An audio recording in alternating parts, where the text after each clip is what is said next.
On this video, first time ko mag-dive adventure dito sa Lapus-Lapus Beach. I'm preparing my setup first before mag-dive to make sure kompleto yung mga gamit ko. And then working fine yung spear gun ko. On my first attempt dive, sobrang napakaliwalas ng dagat and then napakaganda ng mga bato. I was shocked and very amazed dito sa spot na to kasi it's my first time to came here and do diving. Yung wall spot niya very active at then daming mga parrot fish and then ibang mga live bait fish. So ayan, on my first dive, so nagtry ako mag wait ng mga big fish na dumapo or dumaan. Sila minsan curious pag may nagda-dive. After few seconds, nang wala na akong hangin, so bumalik na ako sa taas. Ayan, medyo may kalaliman ng konti.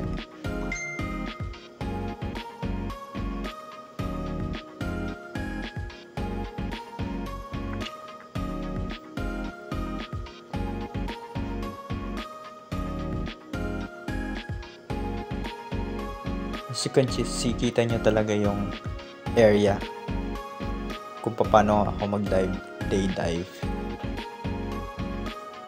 Mostly kasi day dive needs to dive deeper kasi doon nagkakaroon ng opportunity maka-encounter ng mga pelagic or giant fish. Yun yung term sa mga pag spearfisher ka, pelagic yung tawag nila sa mga malalaking isda. And then yun, may isa akong kasama from Boracay.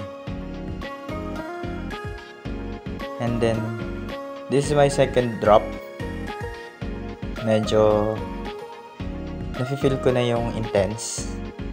And then ayan, slowly lang ako to observe kung meron talagang opportunity and then may lumapit. And then enjoying yung view in just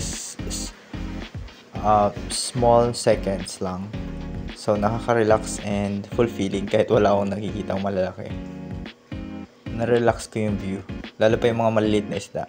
Nakakatawa tingnan pag lumalangoy sila. Ayan, and then yung lalim niya talaga. Sobrang napaka-amazing and very challenging. To the point talaga na maubusan ka ng breath hold.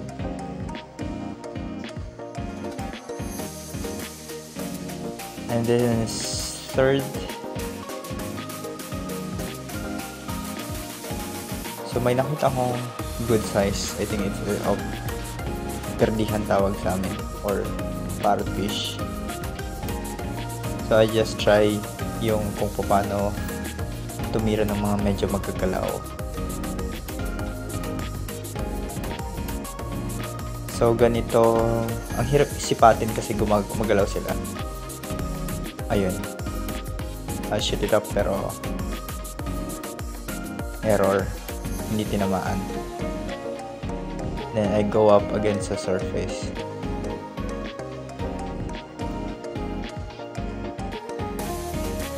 And this is yung one of the deepest part na dive ko. So, iba-iba ang area ko. So, nagpapalipat-lipat ako while looking for some opportunity.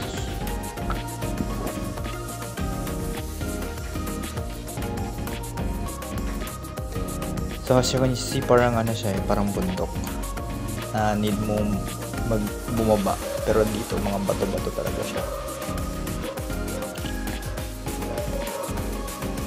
Sobrang lalim na yan pala guys. Yung dun sa spot na yun, dun sa pinaka lower, hindi ako dumiretso kasi yung capacity ng breath hold ko based lang dyan lang yan sa ganong lalim ng meters. Mostly mga I can stay like half minute or like 15 to 20 to 30 seconds. Like mag-wait ako on the average like 8 meters. Yun. So, need ko magantay talaga. And then, hold breath for that few seconds. And then this one naman, so I got my lucky day. May nakita akong, wala akong makita masyadong malaki. Kaya, upon turning my head from both side to side, I observed dun sa, medyo malalim yun, parang sinisid ko pa. Yun dun sa ilalim ng bato. Yun, may nakita akong shrimp. So, I fire it up. And then dito sumabit pa yung lubid ko. Sobrang lalim yan, guys. So, hindi ko kaagad ma-recover yan basta-basta kasi I need to prepare breathing pa, more air. Kasi kung bibiglain ko yan, tendency pwede akong malunod. So, after I secure yung shrimp na huli ko, so umuwi na rin ako kasi I feel exhausted na. Almost 1.5 hour akong nag-dive din. Like mostly yung pinakamatagal yung preparation ng air talaga bago mag-dive.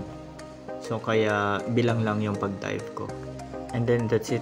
Hope you enjoy watching this video and then hopefully see you in the next one.